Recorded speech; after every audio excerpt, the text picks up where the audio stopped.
As you can tell from my ridiculous head position, we are in the latest snapshot. This is snapshot 19W11A. It comes with a whole bunch of different changes and also a whole bunch of rather interesting bugs. This is one that I personally quite like. Now obviously the standout feature for this snapshot is the fact that the villagers have had a total overhaul, and there's tons of details that have been changed. I'll put a link to Exuma Void's video down in the description if you want more details about that. But there is a change in this snapshot that kind of snuck through, and that is a massive overhaul to the way that TNT works. So here we are back in Minecraft 1.13.2, and if I just ignite this TNT right here and have it explode in this sandstone world, you'll see that we don't really get that many blocks. I mean, we got, what, 16 from this entire thing? Whereas in 19W11A, we should hopefully get a little bit more. Let's chuck that out because that's kind of cheating. But there we go. Ah, that's what I'm talking about. So TNT now drops every single block that it explodes. So there's no lossage there. You get every single block that blows up. This is very exciting. And the fact that these things still work is arguably more exciting. So my idea is to create a relatively slow flying machine that gradually creeps along, automatically taking out areas so that I can walk just behind where the TNT is exploding, just behind there, gradually picking up all of the items. Right, let's see how well this works then. If we just grab ourselves a flint and steel, which we already have, and update this.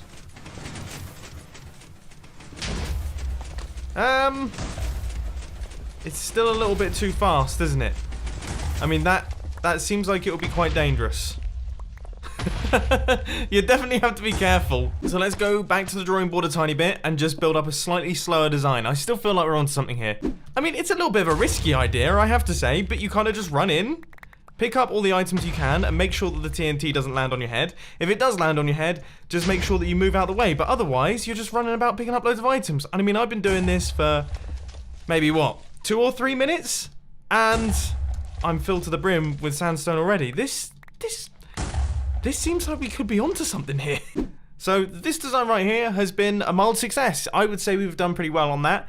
Let's move on to another concept that I think could be even more useful. I feel like it's worth mentioning at this point in the video that these are all just experiments off the top of my head, and I fully expect all of the technical Minecrafters to have similar ideas and also do them much, much better than me. Now obviously one of the first things that came to my head when I saw the TNT would break every single block is some form of stone generator or cobblestone generator. So I've got things started with this little thing right here, and just check out how fast this thing is. Look. The stone is barely even there, and it gets moved out the way. This is a strong, strong start. But I mean, of course it is. This piston layer right here was originally showcased by Mango, and Mango doesn't tend to show off bad things. Well, that's not exactly the strongest of starts. Okay, we need to build this a tiny bit taller. Whoa, hello, wandering villager. Wow. I was not expecting to see one of these guys. Check that out. These guys are awesome. That is so cool. I mean, that's an awesome feature, I have to say. Anyway, back to another awesome feature. Let's see how well this works. TNT explodes and yeah, clears out all the stone. Nothing has been destroyed. This seems like it'll be a good move. That was pointless. I'm just creating an even bigger hole. So then I guess all we need down at the bottom here is a little collection area where we'll have water that will push all of the items along into a hopper stream, and that'll be it done. That is fully automatic cobblestone farming done in, what, around about 20 minutes? This is plain sailing. Okay, so this concept sort of works and sort of doesn't. So we get the explosions, that's all good, but then occasionally the TNT will actually drop through into the water. Normally it is caught, but you'll probably see here, yeah, it's fallen through into the water, and that means that it's not going to be exploding any other stone, which means we lose a little bit of efficiency there. So I wonder what we can do about that. I mean, there must be something. I mean, what could go wrong? Nothing. Ah! That goes wrong! No! Yeah, that's how it can go wrong.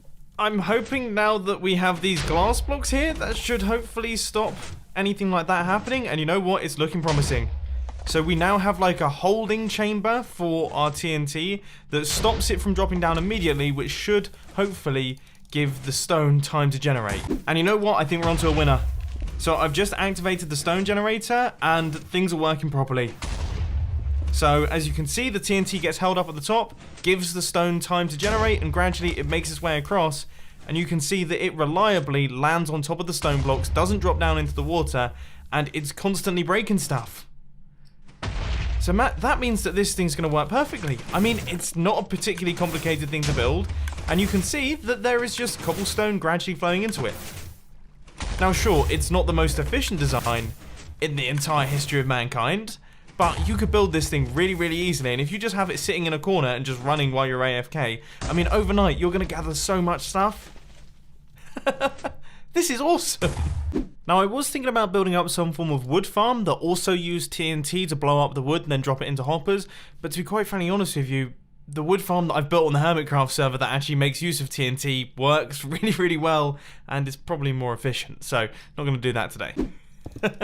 I've just come up with a really cool idea that I mean, it's totally ridiculous and potentially way too expensive for what it actually does, but I think it's going to look pretty spectacular. So here we are in a regular Minecraft world, and I'm going to make a 3x1 hole right the way down to bedrock, which when you're in survival mode, that doesn't take very long. Okay, next up, I have got to grab myself a bunch of observers, and then also, I guess, a bunch of glass blocks. And that should hopefully do the trick. Okay, next up, water that should run right the way down to the bottom. And then I've got to place kelp all the way up to the top to make sure that all of this is water sources. Wow, how did that happen? Now, if we break this, those are all now water sources, as expected, which is great. But I just want to check something. If I grab myself some soul sand and place it at the bottom here, do all of these fire at exactly the same time? They do. Okay, I think you can probably see where I'm going here. All we have to do now is TNT and then glass. TNT and glass. All the way up to the top. So the theory is, when we place down soul sand at the bottom here, that will shoot bubbles right the way up to the top, activating all of the observers at exactly the same time, igniting all of the TNT at exactly the same time. Now the reason that that's important is because we don't want any items to be blown up. So all of this TNT will explode at exactly the same time right the way up to the surface, and then we should get every single item from this entire area that is going to be very quickly removed. Fingers crossed, this actually functions as expected. Here goes. Okay, I should probably take a few steps back.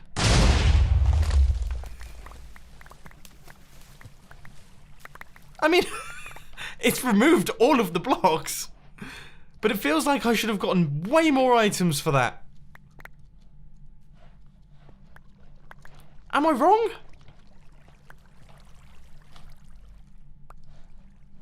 Ah. Yeah, I guess the majority of the items have actually got stuck on the corners. In my head, that was such a good idea. I was just waiting for all of the items to pour down to the bottom, but that isn't... Yeah, that's not very efficient in the slightest. And that, my friends, is why these videos are experiments. Oh, I've just come up with something that I think is genuinely really, really useful. Yeah, give me a second. What is the blast resistance of concrete? I would have thought it would be less than stone. Seems that way. That also works in our favor quite nicely.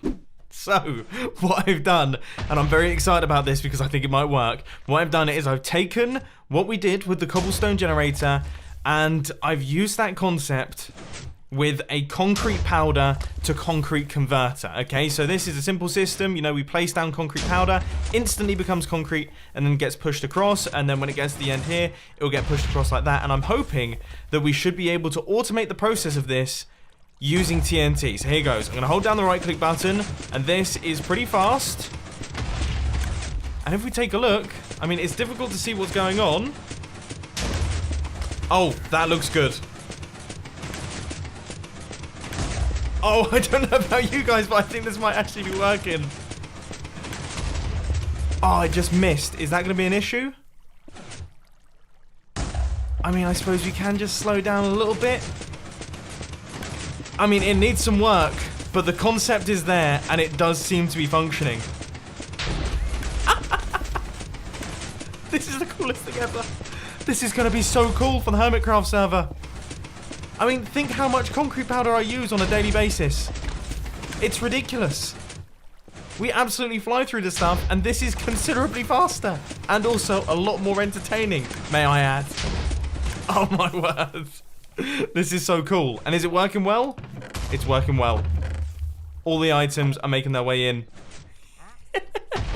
And in the process of trying to make an improvement, I have now exploded the thing. So that was short-lived, but this is a really interesting concept. I love what Mojang have done with the TNT. It totally makes sense, and it also makes TNT actually a very useful block to use in the game. So I'm excited to see all of the crazy contraptions that you guys come up with, but unfortunately, ladies and gents, that is all I've got time for today. I hope that you enjoyed this video. If you did, please hit that like button, and if you really loved it, then make sure to subscribe. But thanks for watching, guys. This has been Mumbo, and I'm out. I'll see you later. Oh, and filming channel stuff, link will be on the end screen. You know what to do.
One.